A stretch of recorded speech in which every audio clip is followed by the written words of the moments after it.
أعوذ بالله من الشيطان الرجيم بسم الله الرحمن الرحيم السلام عليكم ورحمة الله وبركاته إن الحمد لله نحمده ونستعينه ونستغفره ونعوذ بالله من شرور أنفسنا ومن سيئات أعمالنا من يهده الله فلا مضل له ومن يضلل فلا هادي له أشهد أن لا إله إلا الله وحده لا شريك له وأشهد أن محمدا عبده ورسوله اللهم صل وسلم على محمد وعلى آله وصحبه وبارك وسلم أما بعد.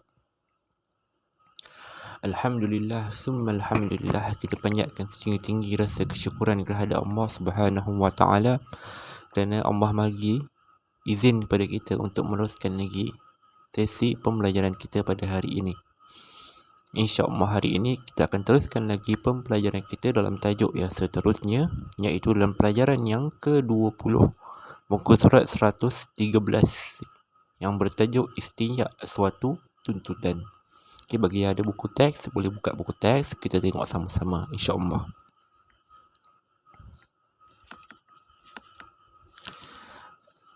Okey, pengertian dan hukum istinja. Apa yang dimaksudkan dengan istinja? Yang biasa kita dengar perkataan istinja. Cuma satu benda yang kita kena ingat, istinja ni benda yang kita buat setiap hari. Cuma istilah tu kita tak guna. Kita tak adalah keluar-keluar, nampak kawan keluar daripada tandas, kita tanya dia, kau dah istinja belum? Jarang lah kita tanya perkataan macam itu. Tapi hakikatnya istinja ni benda yang kita buat setiap hari, iaitu membersihkan diri selepas daripada membuang sama ada air kecil ataupun air besar. Itu adalah istinja. Kita tengok, istinja dari segi bahasa bermaksud selamat daripada penyakit. Istinja maksudnya selamat daripada penyakit. Manakala menurut istilah pula, istinja ialah perbuatan menghilangkan najis yang keluar dari kubul ataupun dubur. Maksudnya perbuatan membersihkan sebarang najis yang keluar sewaktu kita membuang air kecil ataupun air besar. Itu adalah istinja. Maksudnya benda ni setiap hari kita buat. Kita bersihkan diri kita daripada najis yang keluar. Itu yang dipanggil sebagai istinja. Setiap hari kita buat benda yang setiap hari kita buat. Cuma istilah tu kita tak guna. Istilah tu kita tak guna. Okey. Dan hukum bagi beristinja adalah wajib. Memang wajib bagi orang Muslim. Orang yang tidak beristinja ni, dia air penajis. Bila penajis, dia tidak boleh bawa ke dalam salat. Sebab salat kena suci daripada najis. Okay. Nak hilangkan najis adalah beristinja. Itu cara dia. Okay. Dalam sebuah hadis Nabi yang diriwayatkan daripada Al-Imam Bukhari, hadis daripada Anas bin Malik. Anas bin Malik radhiyallahu anhu qala kana an-nabiy sallallahu alaihi wasallam idza kharaja li hajatihi aji'u ana wa ghulamu ma'ana idawah min ma'in ya'ni yastanji bih. Yang bermaksud, Anas bin Malik radhiyallahu anhu berkata, jika Nabi sallallahu alaihi wasallam keluar untuk qada hajat, maksudnya buang air, qada hajat, buang air, sama ada air kecil ataupun air besar.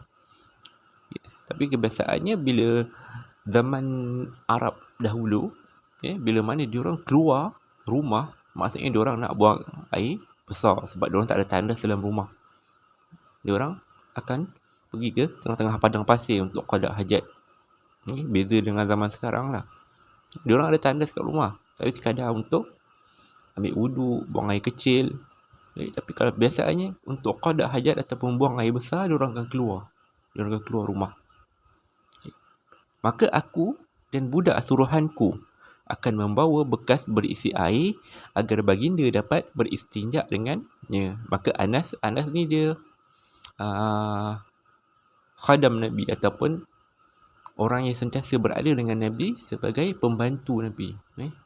Budak pembantu Nabi, Anas ni. Jadi sebab itulah dia sentiasa bersama dengan Nabi. Bila Nabi nak pergi buang air, maka dia akan bersama dengan Nabi untuk bawakan air untuk Nabi beristinja. Okay. Anas ni sepanjang 10 tahun Nabi di Madinah, 10 tahun ni dia berkhidmat untuk Nabi. Okay. Sebab Anas ni muda.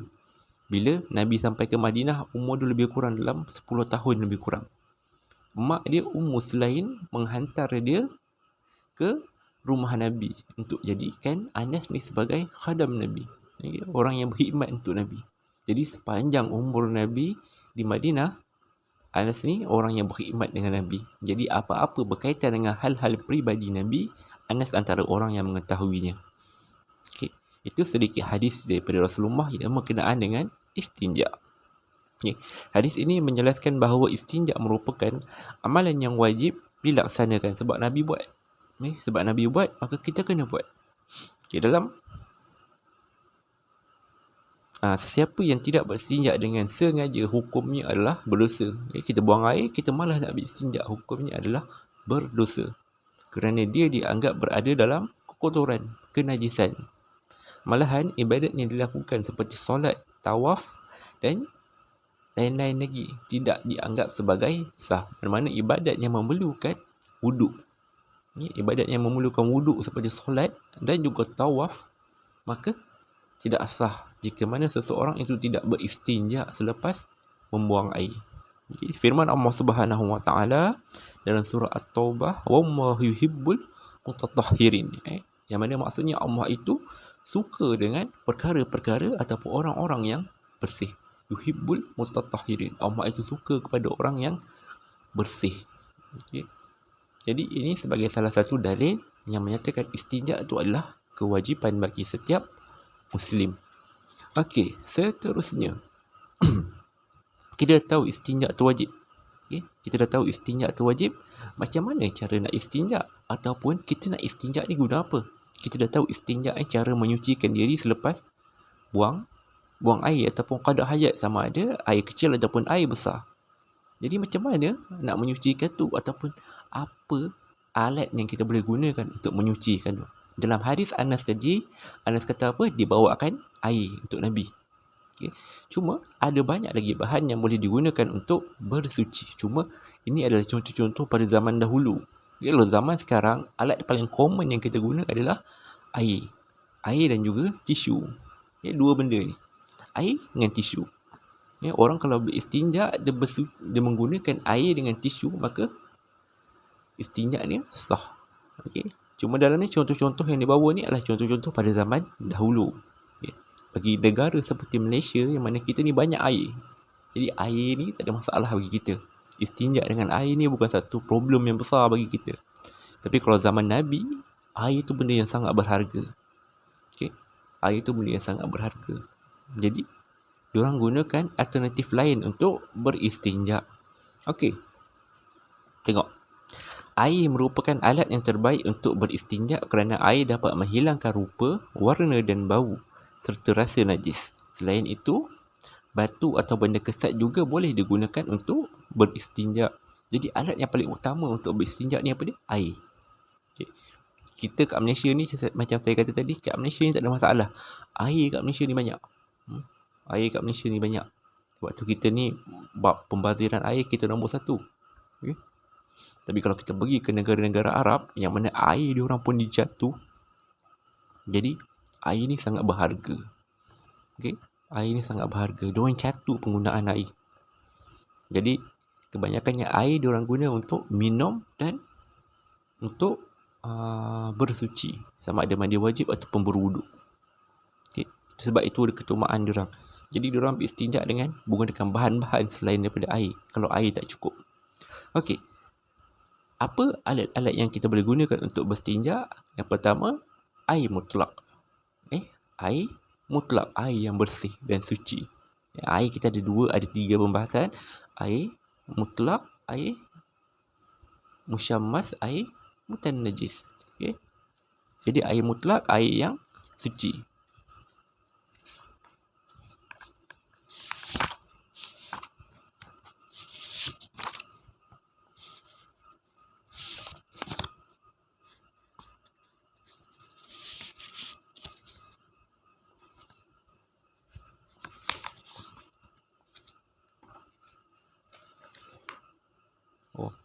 Okey, ada 4. Okey, saya silap. Air mutlak, air musta'mal, air musyammas dengan air bukan najis. Musta'mal apa? Air yang telah digunakan untuk bersuci lah. Okay. Yang tu pun boleh digunakan untuk bersuci. Untuk beristinja. Okay. Sebab air tu air mutlak. Termasuk dalam kategori air yang boleh digunakan untuk bersuci sebab air tu bersih. Okay. Alat-alat yang kita gunakan untuk beristinja, yang pertama macam saya kata tadi adalah air. Apa sahaja air, macam kita kat Malaysia ni air pipe. Itu air yang kita boleh gunakan untuk beristinja. Dan yang kedua, batu ataupun benda-benda yang kesat. Apa benda yang kesat?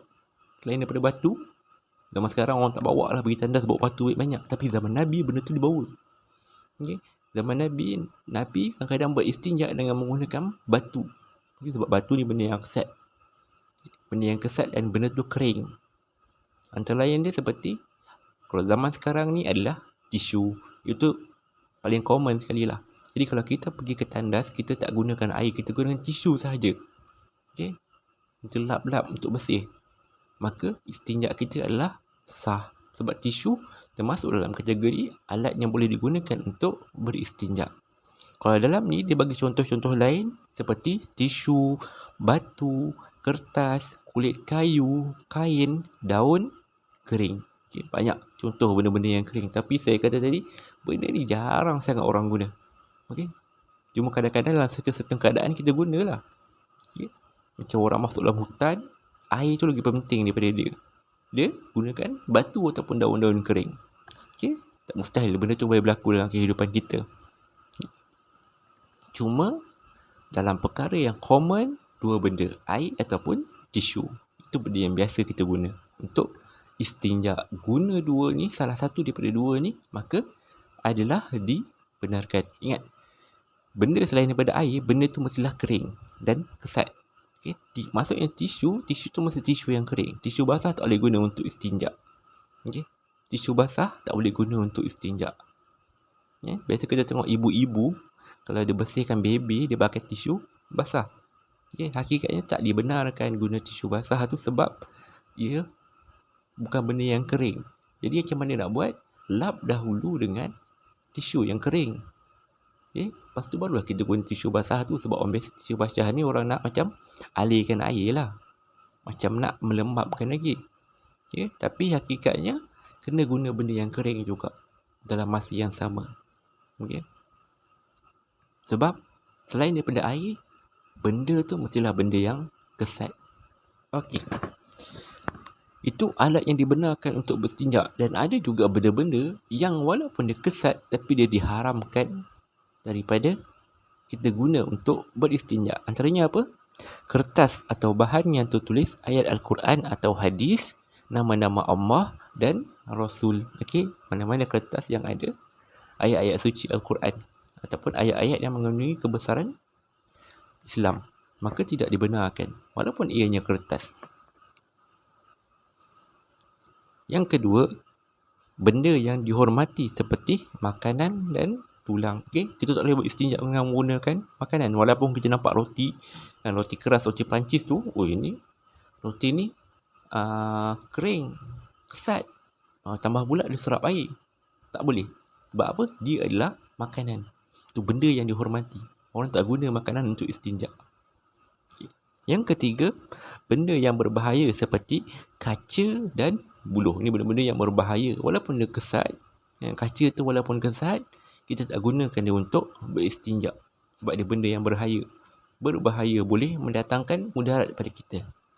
Okay. Yang ketiga, benda najis atau benda yang terkena najis seperti tahi binatang yang kering. Okay. Ada satu kisah di mana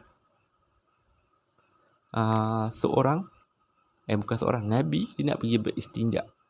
Nabi minta seorang sahabat ni carikan batu. Okay. Beristinja ni perlu sekurang-kurangnya 3 ketul batu. Sahabat ni cari batu, dia jumpa 2 je. Satu lagi tak jumpa. Satu lagi dia ambil apa? Dia ambil tahi yang kering. Tahi yang dah kering. Ya, bila dibawakan kepada Nabi, Nabi kata yang ni adalah najis. Tahi ni adalah najis. Tak boleh digunakan untuk beristinja. Okay. Jadi benda-benda yang najis yang telah kering. Okay. Kalau basah tu pun tak boleh. Yang dah kering. Okay. Yang bulat jadi macam batu tapi dia najis. Maka tak boleh digunakan untuk beristinja. Dan yang kelima, benda yang bernilai seperti emas, perak dan sutera. Apa jua benda yang bernilai.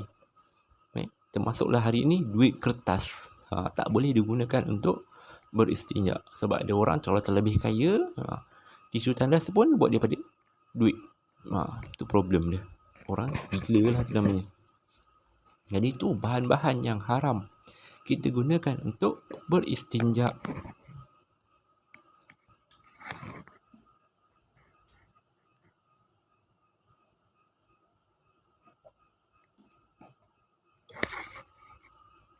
Okey, seterusnya, apa kepentingan beristinja? Apa pentingnya istinja ni? Apa penting sangat istinja ni? Benda yang kita kena tahu, istinja ni menyucikan tubuh badan. Itu benda yang paling penting sekali.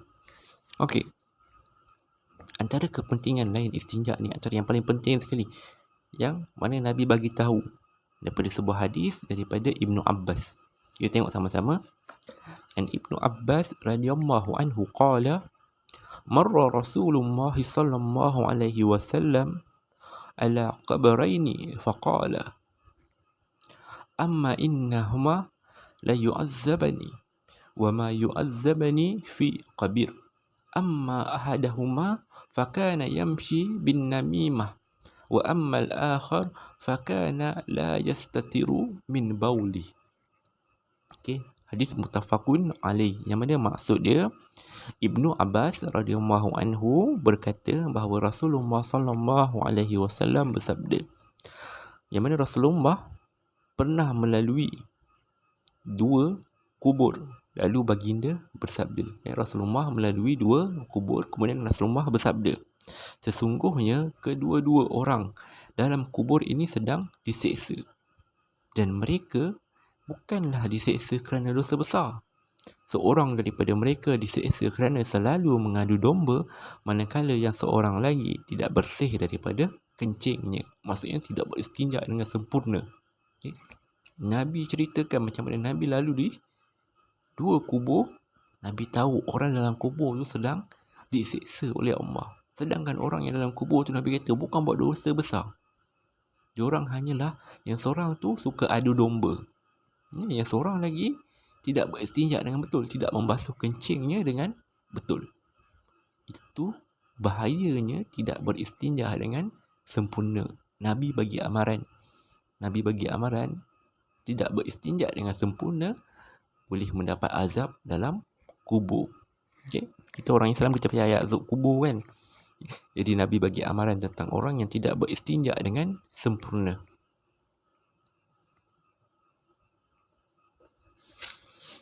Okey, seterusnya. Okey. Macam kita tadi, kita dah tengok hadis Nabi, kita tahu hadis Nabi kata istinja ni penting. Sampai orang yang tak beristinja dengan sempurna boleh kena siksa kubur. Okey, apa penting sangat istinja ni? Yang pertama, mendapat pahala. Okey, orang yang beristinja selepas selesai membuang air, maka dia akan mendapat pahala. Sebab apa? Pahala dia menyucikan diri dia. Membersihkan diri dia. Okay, yang kedua, ibadat sah dan dapat dilaksanakan dengan baik dan sempurna. Orang yang beristinja ni dapat melakukan ibadat dengan sempurna. Okay, sebab nak sah, ibadat kita kenalah suci daripada najis. Macam mana nak suci daripada najis? Kenalah beristinja. Okay. Yang seterusnya, dikasihi Allah Subhanahu Wa Taala dan Rasulnya. Allah suka kepada orang yang bersih. Okay. Yuhibbul mutatahhirin. Allah suka kepada orang yang membersihkan, pembersih. Okay. Macam mana? Dengan beristinja. Dan Rasulnya pun suka kepada orang yang beristinja, sehingga Rasulullah bagi amaran kepada orang yang tidak beristinja dengan betul. Okay. Yang keempat, terhindar daripada jangkitan penyakit. Okay. Ini antara sudut yang penting sekali. Sebab istinja, najis yang kita keluarkan itu mengandungi kuman-kuman ataupun benda-benda yang boleh mendatangkan penyakit kepada kita. Dengan beristinja dengan betul, maka kita boleh menghindarkan diri kita daripada penyakit. Bukan hanya sekadar dapat dari segi hukum agama sahaja, tapi dari segi hukum dunia pun istinja ini mendatangkan kebaikan kepada diri manusia. Yang seterusnya, badan menjadi sihat dan cergas. Okey. Orang yang tidak beristinja dengan sempurna, kemungkinan untuk kena penyakit tu ada. Jadi bila kena penyakit, badan tak sihat lah. Bila badan dah tak sihat, kita tak mampu nak buat kerja dengan elok. Okey. Antaranya kita tak boleh nak beribadah dengan sempurna. Okay. Sebab tu penting istinja ni.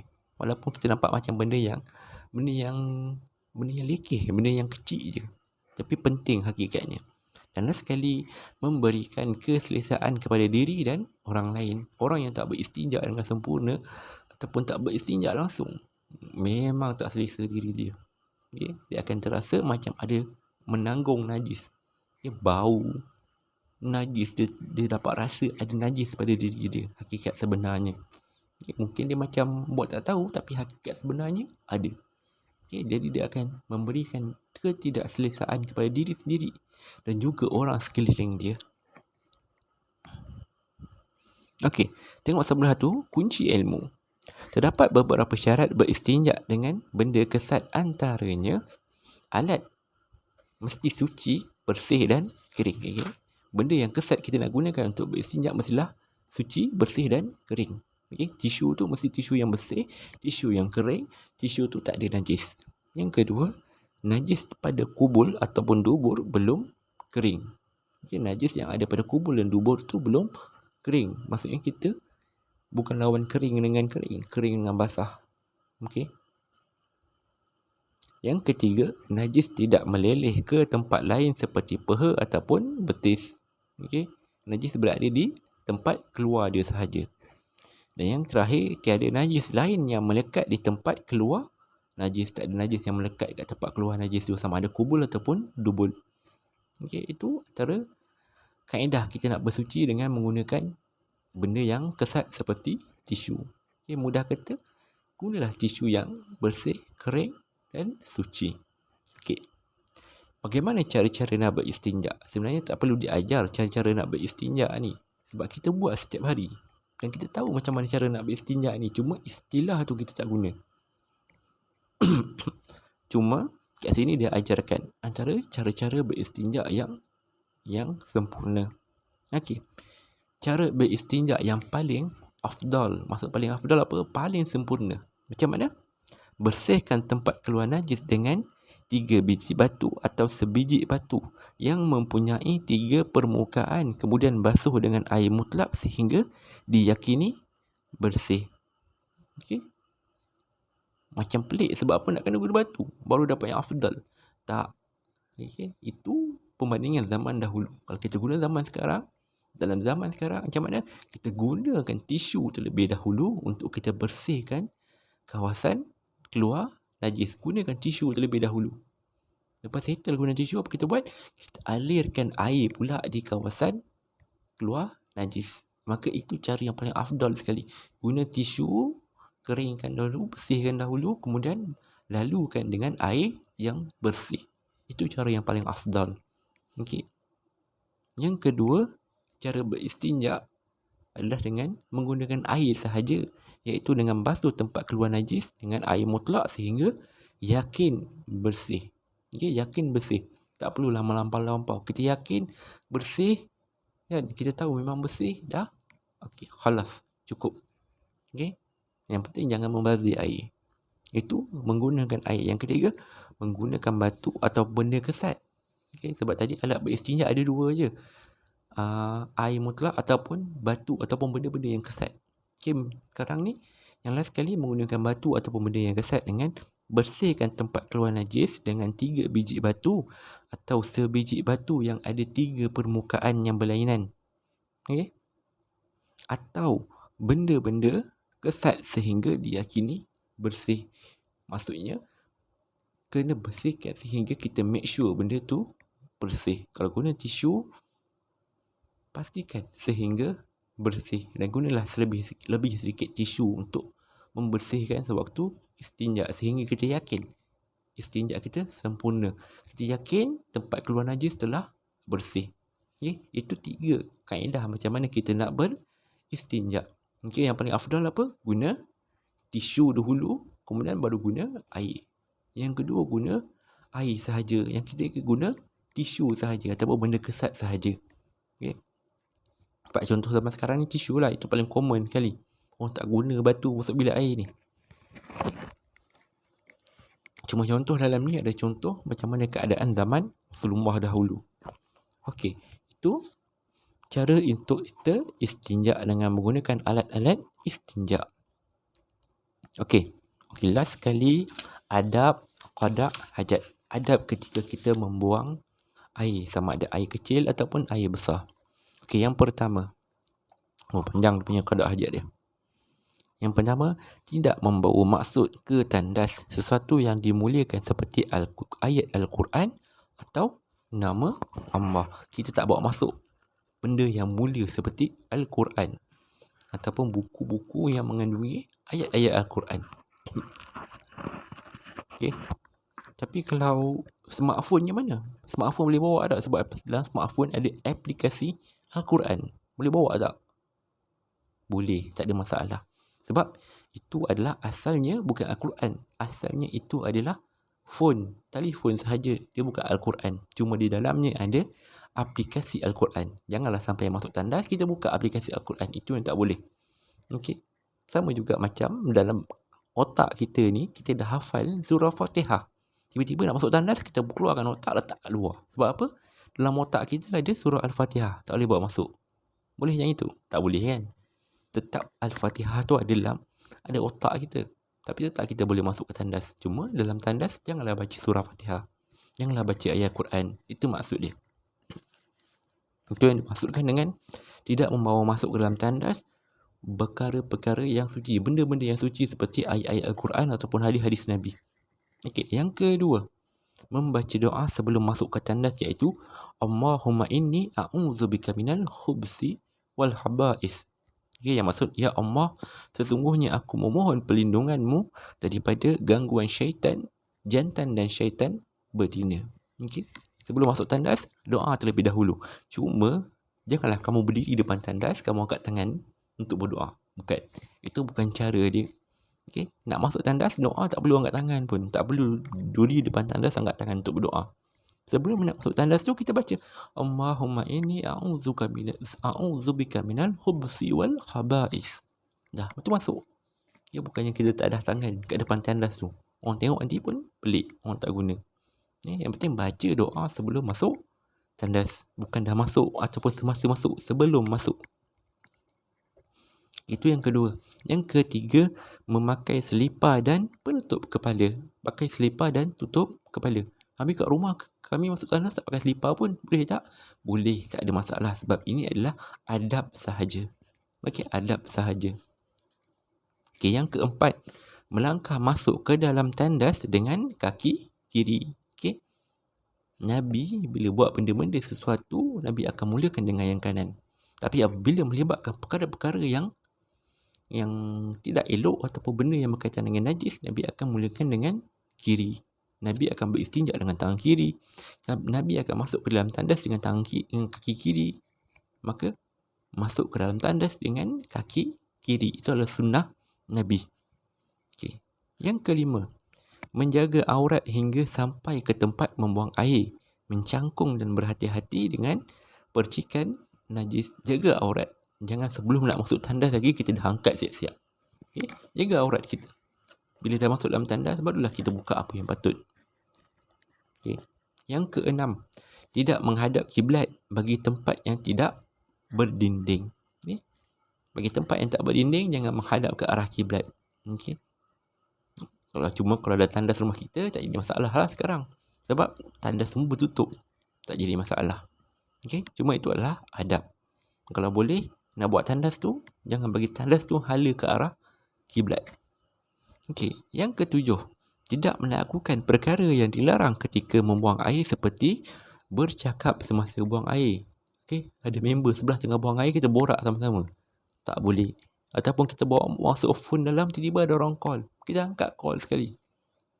Tak, itu bukan adabnya dalam tandas. Okey. Yang kedua, memegang kubul ataupun dubur dengan tangan kanan. Elakkan pegangan dengan tangan kanan. Okey, kalau nak suci atau bersihkan, ataupun orang Johor panggil nak cebok lah kan. Nak cebok gunakan tangan kiri. Jangan gunakan tangan kanan. Yang ke-8, tidak membuang air di tempat yang dilarang seperti tempat berteduh. Okey, jangan buang air di tempat yang orang berteduh. Tiba ada pondok orang berteduh, kita hendak pancut kat situ je. Tak boleh. Okey. Malah hakikatnya boleh buang air di mana-mana sahaja. Okay, walaupun tempat tu bukan tandas. Tapi kita dilarang buang air di tempat orang berteduh. Dan sangat-sangat dilarang. Sebab apa? Situ tempat untuk orang berehat. Sangat-sangat dilarang. Yang kedua, laluan orang ramai. Tempat lalu orang ramai, kita pergi buang air kat situ. Maka kita dah memberi satu gangguan kepada orang lain. Sangat-sangat dilarang dengan keras. Yang ketiga, dalam lubang tanah. Okey. Lubang tanah.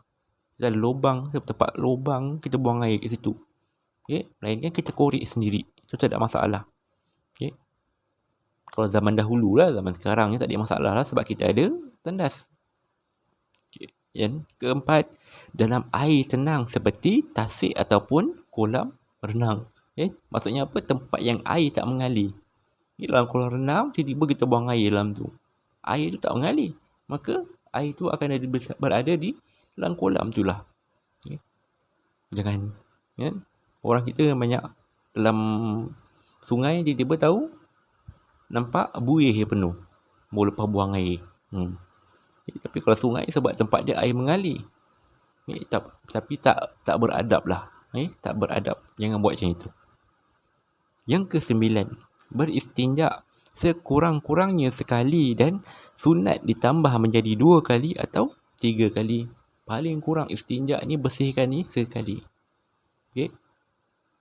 Lagi bagus jika lebih, supaya lebih bersih. Cuma zaman Nabi dahulu, kenapa Nabi letak 3? Sebab apa? Nabi tak nak menyusahkan umatnya. Itulah kadar yang terbaik. Okey. Jangan kurang. Lebih tak apa. Sebab kita nak pastikan betul-betul bersih. Okay, yang 10, membersihkan tandas agar dapat digunakan oleh orang lain. Ini penting. Kita dah masuk dalam tandas, dah guna tandas, flush lah. Okey. Sebab apa? Ada orang lain nak guna lagi lepas tu. Lagi-lagi tu tandas awam. Tak adalah orang masuk-masuk tengok ada benda terapung. Okey, jangan. Jadilah pengguna yang bijak. Bersihkan tandas yang kita dah gunakan. Okey. Tarik flush tu lepas guna. Kalau ada air, toler tu, pancuk-pancukkan air. Bersihkan kawasan-kawasan lain. Takut ada najis-najis yang orang kata memercik di mana-mana.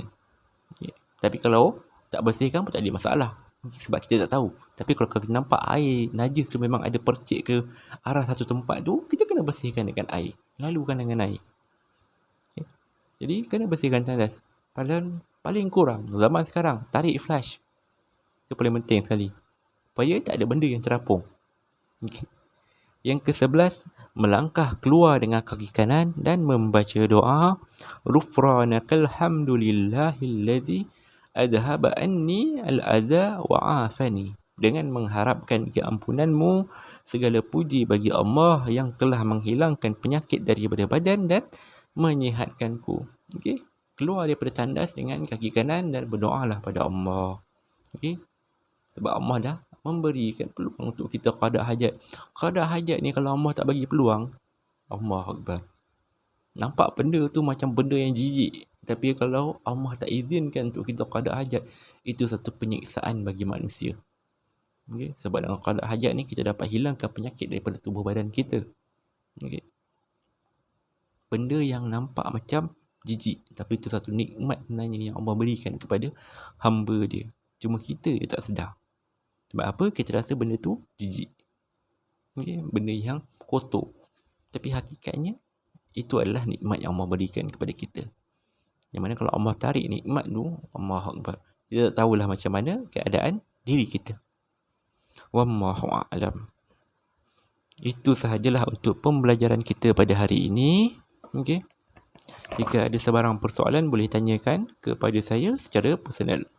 Okey, jangan lupa komen nama kamu ke bawah ni. Sebab kadang saya nak check kehadiran kamu, saya tengok daripada komen kamu dekat YouTube.